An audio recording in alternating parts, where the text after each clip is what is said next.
If you've watched any of my previous videos, you probably know that the Kia Soul is one of my favorite vehicles in the subcompact SUV space. I love its little 1.6 liter turbocharged engine with 201 horsepower, and I love its boxy shape, but not everybody shares that opinion. When I try and recommend it to people, they often go, ew, that box thing, I don't want to buy that, and they don't even go look at it. Well, now Kia has a new subcompact SUV that's a bit larger called the Seltos. You may have seen their Super Bowl commercial with NFL running back Josh Jacobs.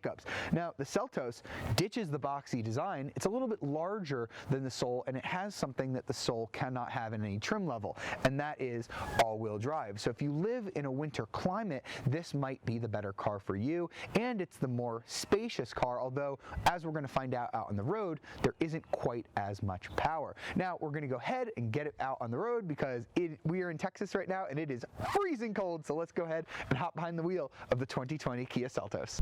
All right, so now we've got behind the wheel of the 2020 Seltos, and of course it started spritzing rain, so we're really going to get an opportunity to test out the new all-wheel drive system that is available on pretty much every trim of the Seltos except for one. So interestingly, Kia offers two engine choices on the Seltos here. You can either get a 2-liter 4-cylinder engine, non-turbocharged, with a IVT, they call it. It's basically a CVT, 146 horsepower. Same one you're going to get in like a Forte or a base Soul.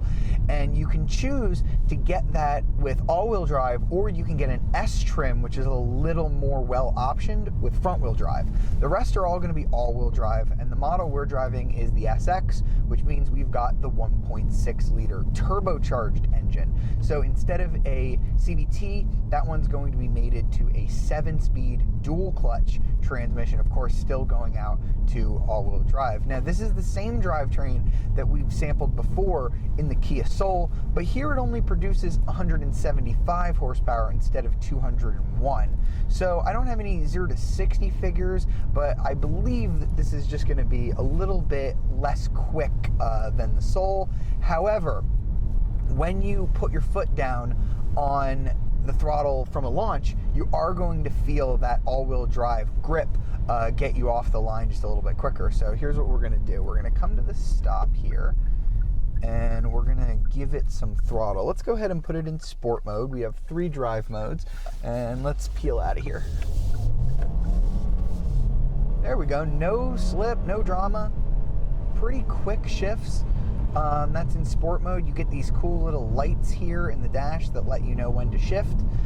So yeah, sport mode makes a pretty big difference. It makes the steering a lot heavier, makes the throttle response a little bit better. But the one I've been gravitating to, there's normal mode, but I really prefer smart mode. So this has been in a couple of Hyundai Kia vehicles. Basically what it's going to do is it's going to sense how you're driving, and if you go crazy on the throttle, it's going to give you sport mode. If you lay off the throttle, it's going to give you normal mode. So I think that's a pretty cool feature here in the Seltos. And the other thing that's pretty nice here is, even though this is a pretty basic car, it does have pretty much every safety feature you could possibly want in a car like this. So we've got adaptive cruise control that will bring you all the way down to a stop, and we've got automatic steering with lane keep assist. So I'm going to go ahead and turn onto this main road here, and I'm going to go ahead and set up the steering assist so that I can show you how well this works even here in the rain. So let's see, we're going to make this turn. I'm going to give it some gas. All right, so now let's go ahead and put on the cruise control. I'm going to lock it, and I'm going to put on the steering assist, and I'm going to take my hands off the wheel, and I'm going to let it do its thing. Now, this is not self-driving. It's just a very, very good lane keep assist. So it will beep at me to tell me to put my hands back on the wheel. But for all intents and purposes, this car is one of the best mainstream options at keeping itself centered in the lane. It's fantastic. I really haven't sensed it ever faulting on that. So it's just really nice with that. It's a very compliant ride. I haven't noticed any super jittery with the suspension. Front wheel drive models get a torsion beam. All wheel drive models get an independent rear suspension. You can tell there's some road noise. Me and my drive partner, we've been going through all these different highways in Texas. Some of the roads tend to be a little louder than others, but when you're on a quieter stretch of road, it actually is pretty quiet in here, and we of course are on a windy day as well, but I think road noise is pretty good. It's just not quite as sporty as the Soul. So if you could live without the all-wheel drive and you like the way the Soul looks, I know not everybody does, I think I would still prefer driving the Soul, but I do think that this different exterior with the all-wheel drive is going to appeal to way more people that are going to want to buy a Seltos instead. And now that we've checked out how the Seltos drives, let's go ahead and pull over so that we can check out the interior of this fully loaded SX model.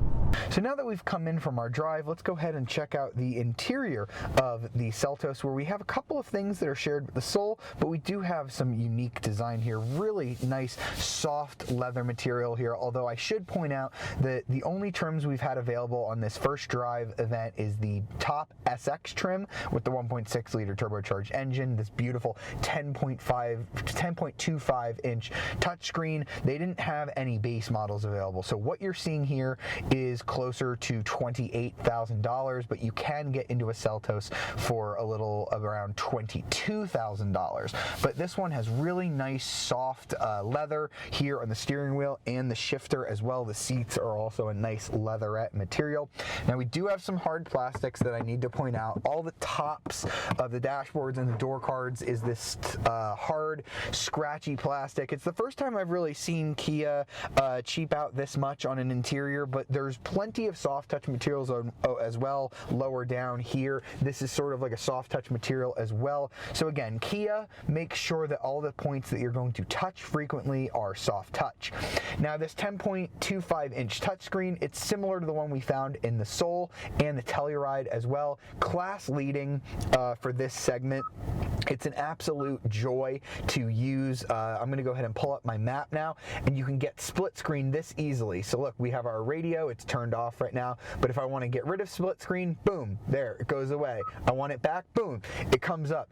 Easiest split screen I think I've ever tested in a car, and yes, this does work with Apple CarPlay and Android Auto, which is miraculous. So basically, you can have your Android Auto or Apple CarPlay here.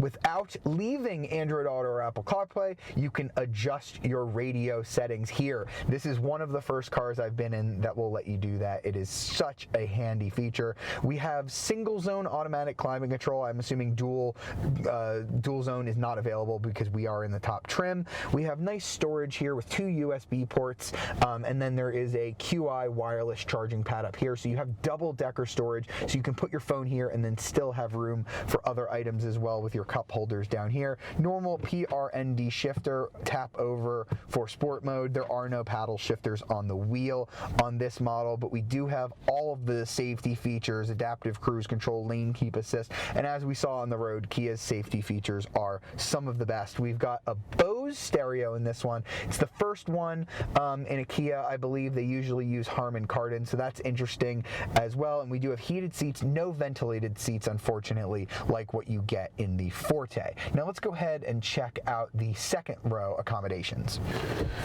All right, so here in the back we have a little bit more space than what you would get in a Soul, more leg room. The headroom is pretty comparable. It's very good back here. We do have rear air conditioning back here. That's very nice on an affordable vehicle like this, and I do have a USB port to charge one of my devices. And the other thing that the Seltos has that the Soul does not have is if I come back here to the back seat adjustment, which will fold down the seats, I can actually recline it just a little bit so I can rest just a little bit more. The seats in the Soul were just a little bit more upright. Now let's go ahead and check out the cargo volume in the back.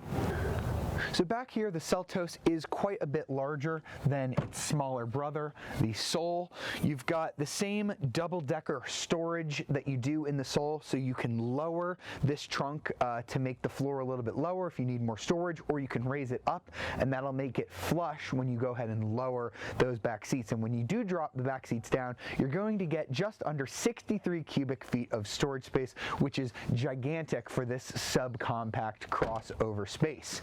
Now it's time to sum up our time with the 2020 Kia Seltos. So that was the 2020 Kia Seltos, Kia's latest entry into the subcompact crossover space. What did you think of it? Because I thought it was pretty awesome. I do think that personally, I'd rather get the Soul, front-wheel drive, a little bit more power, and I like the boxy shape, but I do think that this is the more handsome looking vehicle, and I think more people are going to prefer the Seltos, the size, the space, the styling, and the option of all-wheel drive, and it really doesn't cost that much more than the Soul. So I think Kia has a major winner on its hands.